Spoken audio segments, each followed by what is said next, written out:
Friends, welcome to my YouTube channel Saraswati commerce academy. तो friends, ये हमारी बिजनेस स्टडीज की जो है फर्स्ट चैप्टर की सेकंड वीडियो है। ठीक है, इस वीडियो के अंदर हम बात करेंगे कि हमारे ऑब्जेक्टिव्स क्या होते हैं मैनेजमेंट के।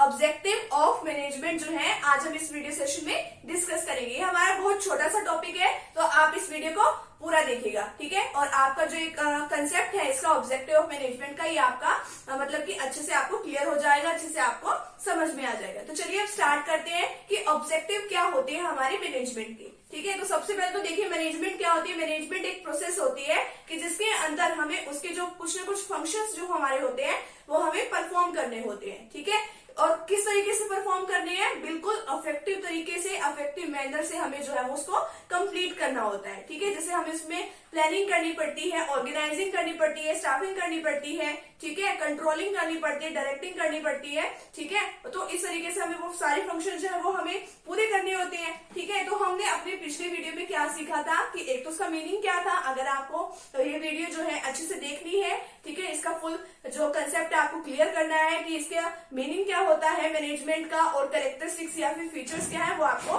फर्स्ट पार्ट में मिलेगा और उसका जो लिंक है आपको डिस्क्रिप्शन बॉक्स में नीचे मिल जाएगा। ठीक है, तो अब आज की वीडियो सेशन में हम बात कर रहे हैं ऑब्जेक्टिव की। ऑब्जेक्टिव क्या होते हैं? ऑब्जेक्टिव वो होते हैं कि जिसके लिए आपने बिजनेस स्टार्ट किया, कि आपने क्या सोच के बिजनेस स्टार्ट किया है, कुछ ना कुछ अचीव करना है, तभी तो आपने बिजनेस स्टार्ट किया। जैसे कि आपका भी कुछ ऑब्जेक्टिव हो सकता है कि हमें इतने % मार्क्स लेके आने हैं, तो वैसे बिजनेस का भी ऑब्जेक्टिव हो सकता है कि हमें ये गोल जो है अचीव करना है, हमें इतना प्रॉफिट अर्न करना है। ठीक है, तो ऑब्जेक्टिव्स अब हम इसको वन बाय वन सीखेंगे। इसके ऑब्जेक्टिव्स भी हैं, वो 3 कैटेगरी में डिवाइड करे हुए हैं: organisational objective, social objective and individual objective. इसको हम वन बाय वन डिस्कस करेंगे। आप देख लीजिए पहले इसके ऑब्जेक्टिव की डेफिनेशन देखिए। It refer to those end points, ये आपके वो एंड पॉइंट्स हैं, ठीक है, for the attainment of which all the activities of an organisation are undertaken, कि आपको कुछ ना कुछ वो अचीव करना है जिसके लिए आप सारी एक्टिविटीज किए जा रहे हो, कि आप प्लानिंग कर रहे हो, ऑर्गेनाइजिंग कर रहे हो, स्टाफिंग कर रहे हो, डायरेक्टिंग कर रहे हो, कंट्रोल कर रहे हो।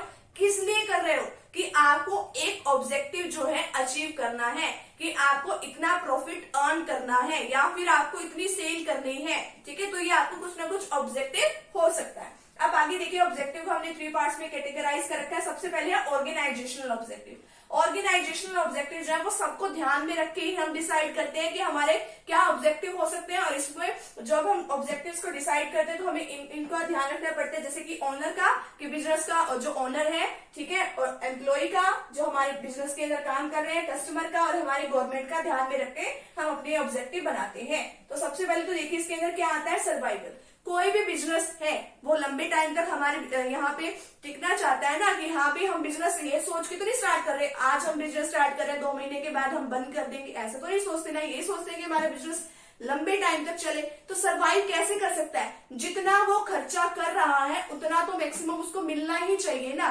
मान लो वो अपने बिजनेस में 2000 रुपए का, 2000 रुपीज का खर्चा कर रहा है, तो 2000 तो उसको मिलने चाहिए ना, 2000 तो उसकी इनकम होनी चाहिए, तभी तो वो सरवाइव कर सकेगा। अगर उसने 2000 अपने बिजनेस में लगाए हैं और अगर उसको उतने भी नहीं मिल रहे तो वो सरवाइव नहीं कर सकता।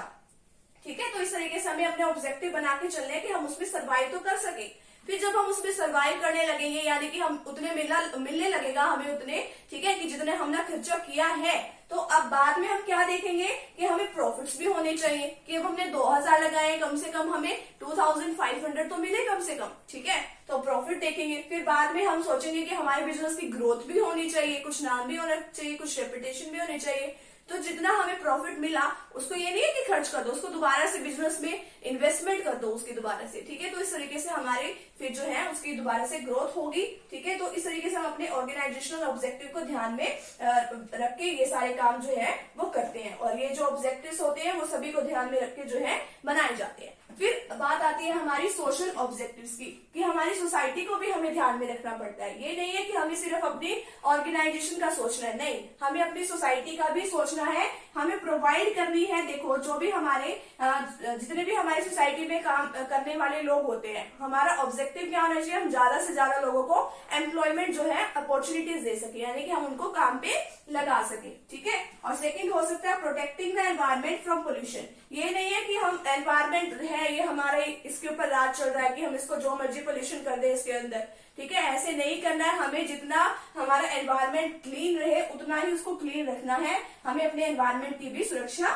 करनी है। और थर्ड है contribute to the improvement of living standard, ठीक है, कि हमारे जो सोसाइटी में रहने वाले लोग हैं उनका लिविंग स्टैंडर्ड जो है वो इंक्रीज रहे, ठीक है, अच्छा रहे। इंडिविजुअल ऑब्जेक्टिव क्या है, इसके अंदर हमें अपने एम्प्लॉय को देखना पड़ता है, ठीक है। एम्प्लॉय को देख के ही हमें ये कुछ ऑब्जेक्टिव जो है वो बनाने पड़ते हैं कि अब देखो जो भी हमारे बिजनेस के अंदर काम कर रहा है उसको पे फेयर रेम्यूनरेशन, यानी कि उसको अच्छा रेम्यूनरेशन जो है उसको देना चाहिए, यानी कि उसको अच्छे पैसे देने चाहिए उसके काम किए के। टू प्रोवाइड क्लीन एनवायरमेंट, हमें अपने एनवायरमेंट को भी ध्यान में रखना चाहिए और उसको भी क्या करना चाहिए, जहां पे हमारा एम्प्लॉय काम कर रहा है उसको भी एक अच्छा एनवायरमेंट देना चाहिए। अगर उसको हम बुरा एनवायरमेंट देंगे वो बीमार हो जाएगा, ठीक है, फिर हमारा काम कौन करेगा, तो इसलिए हमें उसको अच्छा एनवायरमेंट देना चाहिए। प्रोवाइडिंग शेयर इन प्रॉफिट, जो जितना भी हमारा प्रॉफिट हो रहा है उसमें से उसको कुछ ना कुछ शेयर भी जरूर देना चाहिए ताकि वो भी खुश होके आगे से बढ़िया काम कर सके। तो ये हमारे ऑब्जेक्टिव्स हैं, organisational objective, social objective and individual objectives, ठीक है।